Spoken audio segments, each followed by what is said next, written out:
aside Indiana softball after it felt like we hadn't done one for a few weeks. We jumped right back 5 days later and only 3 games to recap, Coach. That's awesome.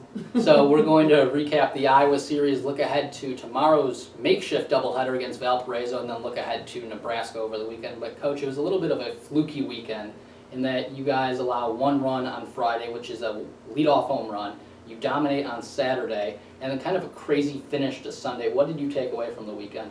Well, I felt like we competed. I mean, we really did some good things, and obviously Lowell had a great pitching performance on Friday, gave up 1 home run in the first inning, which stood the whole game. We only had a couple hits, but and we had some great defense. So again, our defense is doing their job, pitching did their job, and we had runners in scoring position. We just couldn't make anything happen. So, and then obviously on Saturday we just absolutely unloaded, which was fantastic to see. And we just need to keep putting things together. And Sunday, that was a fluky play. I mean, that being said, we had multiple opportunities to score and didn't do it. But we came down to, we had runners on in scoring position with Cassie Farmer up. I couldn't have asked for a better picture. And she's not going to come up. She's not going to get it done every single time. But she had a great weekend, and I felt good about where we were this weekend. And you mentioned she had a great weekend. That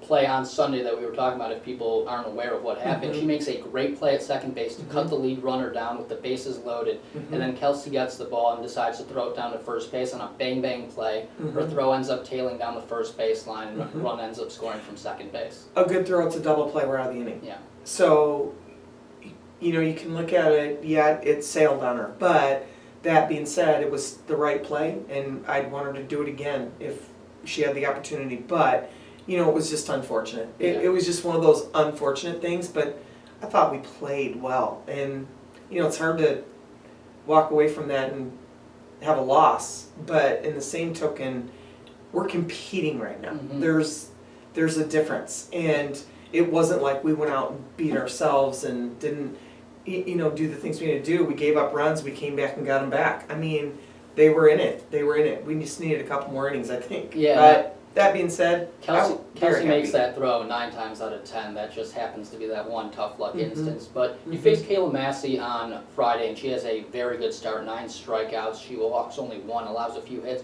But then on Sunday, for now the second straight week, you guys have faced a very good pitcher and have rebounded on Sunday to put together really good at-bats and make that pitcher work way harder than they had to the previous Friday. I think that's huge. And, after you see someone, when you get to the second time, sometimes you can make good adjustments, and sometimes the plate gets a little bit smaller, which is a great thing, and that's the way that goes.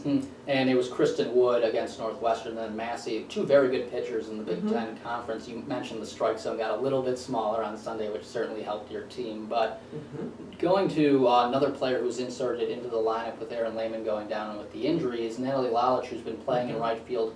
She's been very good in the field. She made some great plays hitting the cutoff person, but also at the plate.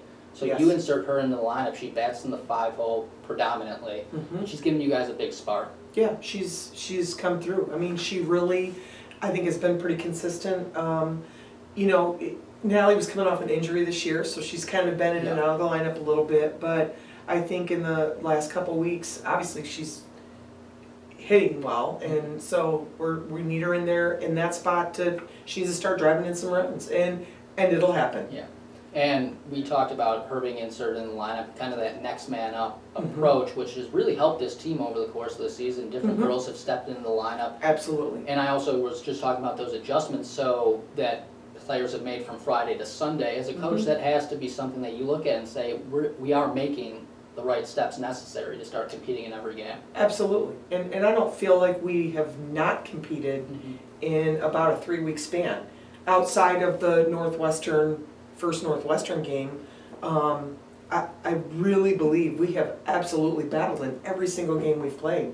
And yes, we're coming up a little short. We haven't had the timely hit that we've needed, but pitching has gotten better, defense has gotten better, and I'm proud of them for what they're doing because they're competing. And I mentioned tomorrow being a makeshift doubleheader against Valparaiso. So you're continuing a game that was suspended a number of weeks ago, I think down in Tucson. Months ago. I'm trying to be nice and say just a number of weeks ago. Well. But so is there any been any change in Valparaiso's game that you guys can scout differently, or are they relatively the same team that you saw a couple months ago? I think they're kind of the same team. I mean, it's just, to me, it doesn't really matter what's on the other side right now. It's what are we gonna do to take care of ourselves and be able to score runs.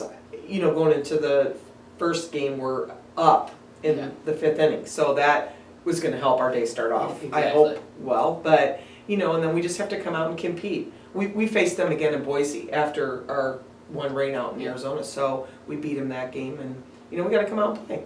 And then fast forwarding to this weekend against Nebraska, a top 15 ranked team, a very, very capable squad, but we've talked about battling and playing hard against ranked opponents this season, aside from maybe 1 or 2 performances. This team has raised their level of play when playing big time competition. Well, and we have to, and you know, it's always tough to play on the road, and so we're gonna go into Nebraska and do everything that we can possibly do to score runs, have good pitching. I mean, they've got, you know, a couple weapons. The Twins are definitely playing well, and you know, one's a pitcher and one's the catcher, and they both hit. So it's kind of like, you know, we just have to take care of our business and not let them hurt us. So. And you mentioned Tatum and Taylor Edwards, Tatum the pitcher, Taylor the catcher. In your coaching career, playing career, have you ever seen twins on a team be All-Americans, be as good as they are at Nebraska? It's kind of a weird thing to look at. I don't recall a lot of twins that, I mean, there have been a lot of twins that have played. The Berg sisters were at Fresno State, Randy and Laura. Laura went on to play in the Olympics, and I mean, a few here and there, but... It's definitely a rarity. Oh, yeah. Coach, good luck against Nebraska this weekend, and good luck against Valparaiso tomorrow. Great. Another edition of This Week Inside Indiana Softball in the books. Thanks for watching.